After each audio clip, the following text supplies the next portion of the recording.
BC, OBC legally converted BC. వార్తల్లో ఉన్న మాటలివి. ప్రధానమంత్రి నరేంద్ర మోదీ పుట్టుకతో బీసీ కాదని, ఆయన లీగల్లీ కన్వర్టెడ్ బీసీ అని తెలంగాణ సీఎం రేవంత్ రెడ్డి అంటున్నారు. ఈ కామెంట్లపై ఇప్పుడు దుమారం చెలరేగుతోంది. మరి మోదీ బీసీనా కాదా? లేక రేవంత్ రెడ్డి అన్నట్టు లీగల్లీ కన్వర్టెడ్ బీసీనా? అసలు విషయం ఏంటి? రేవంత్ రెడ్డి ఏమన్నారంటే, ఓ సభలో మాట్లాడుతూ ఆయన చెప్పిన మాట ఏంటంటే, నరేంద్ర మోదీ పుట్టుకతో బీసీ కాదు, ఆయన లీగల్లీ కన్వర్టెడ్ బీసీ. నేను చాలా జాగ్రత్తగా ఈ పదం వాడుతున్నా. ఆయన లీగల్లీ కన్వర్టెడ్ బీసీ.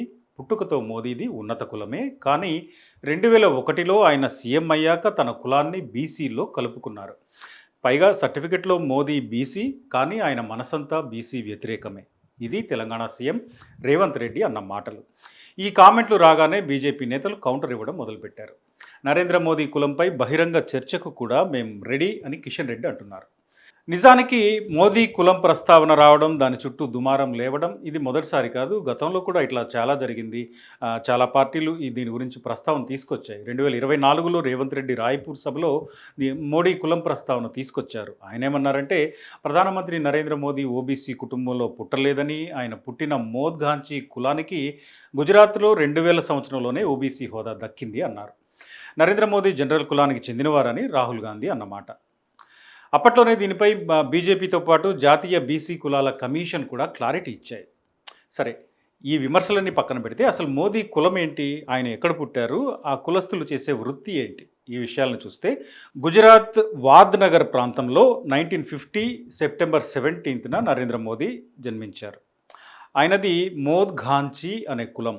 మోద్ఘాంచి అంటే ఈ కులాన్ని 1999లో ఓబీసీ జాబితాలో చేర్చింది కేంద్రం.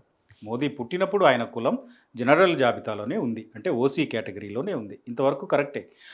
పేరుకే ఓసీ కేటగిరీలో ఉన్న ఈ కమ్యూనిటీ పెద్దగా సంపద ఉన్న కమ్యూనిటీ కాదు. ఇది తేలి సామాజిక వర్గంలో ఒక ఉపకులం. వీరి ప్రధాన వృత్తి నూనె తీయడం. ఈ తేలి సామాజిక వర్గంలో మోద్ఘాంచీతో పాటు మరికొన్ని ఉపకులాలు ఉన్నాయి.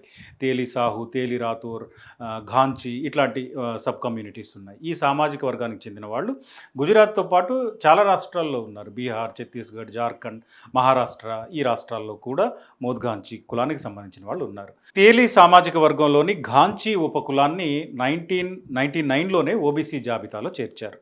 మోద్ఘాంచి, తేలి సాహు, తేలి రాథోర్ ఉపకులాలను 2000 ఏప్రిల్ 4న ఓబీసీ జాబితాలో చేర్చారు. ఈ సామాజిక వర్గాలు వెనుకబడినట్టుగా గుజరాత్ ప్రభుత్వం భావించింది, నిర్ణయం తీసుకుంది. దానికి సర్వేలు జరిగాయి. మోద్ఘాంచితో పాటు దాని ఉపకులాలను ఓబీసీ 146 కులాల జాబితా 25Bలో గుజరాత్ ప్రభుత్వం చేర్చింది.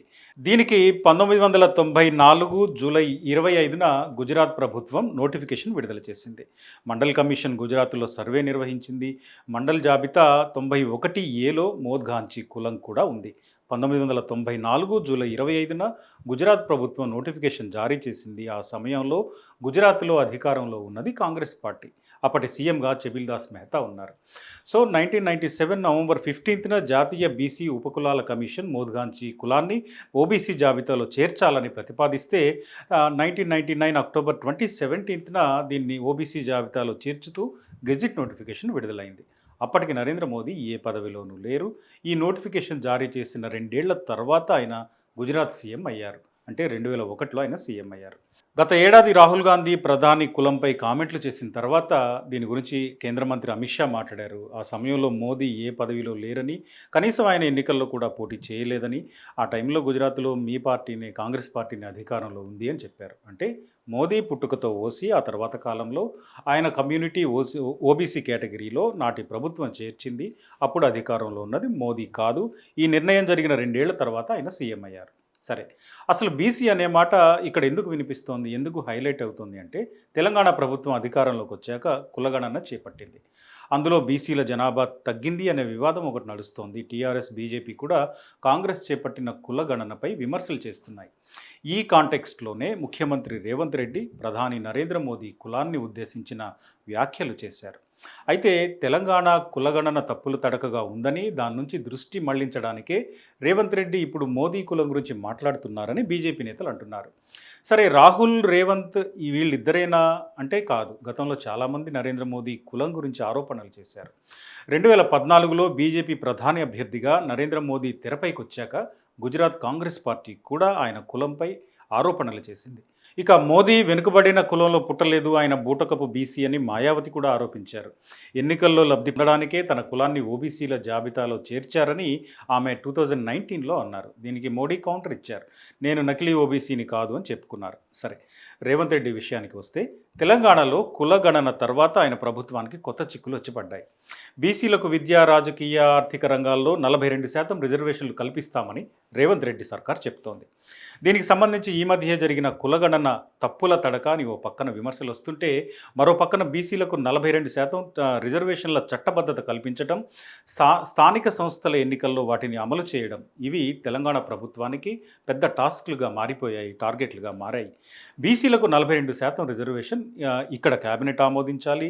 ఈ బిల్లుపై అసెంబ్లీ తీర్మానం ఆమోదించిన తర్వాత దాన్ని కేంద్రానికి పంపాలి. అది పార్లమెంట్లో ప్రవేశపెట్టాలా లేదా అనేది కేంద్ర ప్రభుత్వం అనేది ఫైనల్ డెసిషన్ అవుతుంది. సాధారణంగా కేంద్రంలో అధికారంలో ఉన్న పార్టీలు తమ పార్టీ లేదా తమ అనుకూల పార్టీలు అధికారంలో ఉన్న రాష్ట్రాల నుంచి వచ్చే తీర్మానాల విషయంలో సానుకూలంగా ఉంటాయి. లేకుంటే అవి పెండింగ్లో పడటాన్ని చూస్తుంటాం. సో ఈ బిల్లు పార్లమెంట్లో పాస్ అవ్వాలంటే ఎన్డీఏ పక్షం సానుకూలంగా ఉండాలి. ఇక్కడ మరో అడ్డంకి కూడా ఉంది. రిజర్వేషన్లు 50% మించకూడదని సుప్రీంకోర్టు తీర్పు చెప్తోంది. తమిళనాడులో మాత్రమే 69% రిజర్వేషన్లు అమల్లో ఉన్నాయి. అంటే పార్లమెంట్లో చట్టం చేసినా అది కోర్టులో కూడా నిలబడాలి. తెలంగాణలో బీసీలకు 42% రిజర్వేషన్ ఇన్ని ఛాలెంజ్ల మధ్య ఉంది. సో ఇన్ని సవాళ్లున్న అంశాన్ని పక్కదారి పట్టించడానికే ఇప్పుడు రేవంత్ రెడ్డి మోదీ కులాన్ని తెరపైకి తెచ్చారు అనేది బీజేపీ నేతలు చేస్తున్న విమర్శ.